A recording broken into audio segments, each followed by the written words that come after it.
আগেরকার মুরব্বীরা একটা কথা বলতো, পরের জন্য গর্ত বানালে একদিন সেই গর্তে নিজেকেই পড়তে হয়।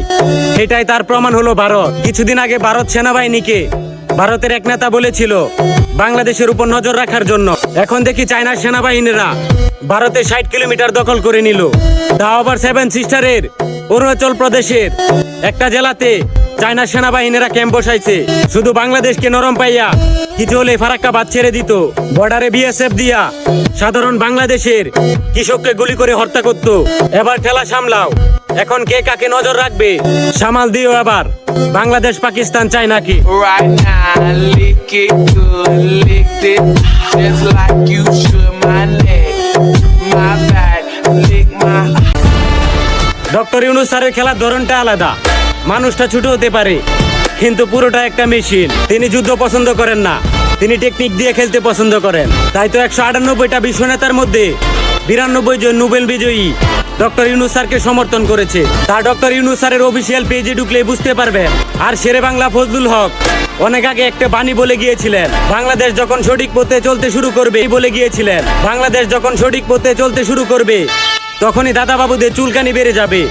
এটাই তার প্রমাণ। সাব্বাস বাংলাদেশ।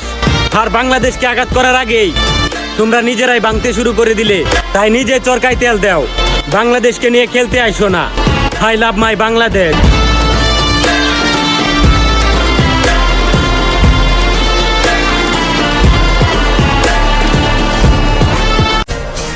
আলহামদুলিল্লাহ, আলহামদুলিল্লাহ। ডক্টর মোহাম্মদ ইউনূস স্যারের কথা রাখলেন আরব আমিরাতের সরকার।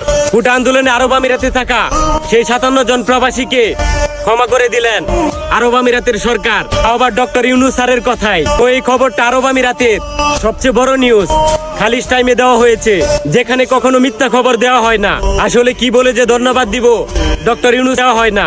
আসলে কি বলে যে ধন্যবাদ দিব ডক্টর ইউনূস স্যারকে তা বলার মতো ভাষা নাই। তবে দোয়ার ভালোবাসা রইল আপনার প্রতি, প্রবাসীদের বিপদ আপদে এভাবে পাশে থাকার জন্য। मुसलमानों की दुनिया में नया एक रहनुमा निकला।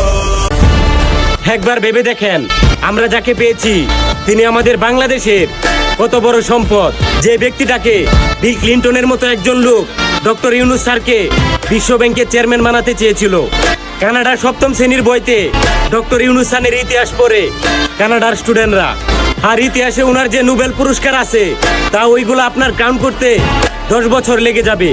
সবচেয়ে বড় কথা হলো সাথে সাথে 14 দিন হলো ক্ষমতায় আসছে, আর তার মধ্যে প্রবাসীদের যে সুযোগ সুবিধা দিয়েছে তাতে আমরা মুগ্ধ।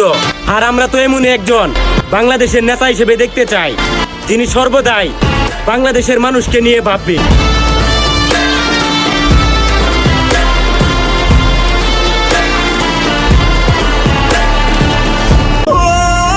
আমাদের বাংলাদেশের মানুষ ইউরোপ আমেরিকায় যেতে হলে ইন্ডিয়ার মাধ্যমে অনেকভাবে হয়রানির শিকার হয়ে যেতে হয়।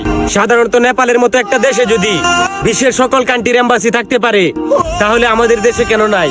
কেন আমাদের বাংলাদেশের মানুষ পার্শ্ববর্তী রাষ্ট্রে গিয়ে এম্বাসি ফেস করতে হয়, অনেকভাবে হয়রানির শিকার হতে হয়? তাই ডক্টর ইউনূস স্যারের কাছে অনুরোধ থাকবে, আপনি বিশ্বের সকল কান্ট্রির এম্বাসি বাংলাদেশে চালু করবেন খুব শীঘ্রই, যেন বাংলাদেশের মানুষ আর হয়রানির শিকার না হতে হয়। আর যত অল্প খরচের মাধ্যমে বাংলাদেশের মানুষ বিদেশে গিয়ে চাকরি করতে পারে, অবশ্যই সেই ব্যবস্থা চালু করবেন আমাদের বাংলাদেশে। तेरी नदियों में बह जावा, तेरे खेतों में लहरावा, इतनी सी है दिल की আসছে আগামী 16 সেপ্টেম্বর রোজ সোমবার আমাদের প্রিয় নবী, আমাদের বিশ্ব নবী হযরত মুহাম্মদ সাল্লাল্লাহু আলাইহি সাল্লামের জন্মদিন।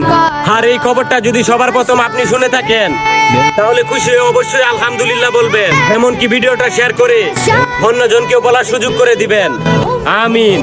मेरा नबी मेरा नबी मेरा नबी है वो मेरा नबी मेरा नबी मेरा।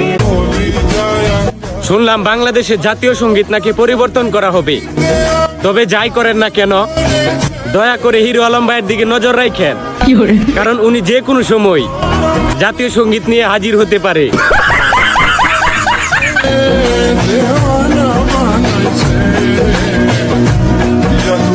নিজের দামি বানানোর চেষ্টা করো ভাই, কারণ এই দুনিয়াটা অনেক স্বার্থপর। এই স্বার্থপর দুনিয়ায় তুমি নিজেরা যতটা দামি বানাইতে পারবা, এই দুনিয়া ঠিক ততটা দাম দেয় তোমার কিনা নিব ভাই।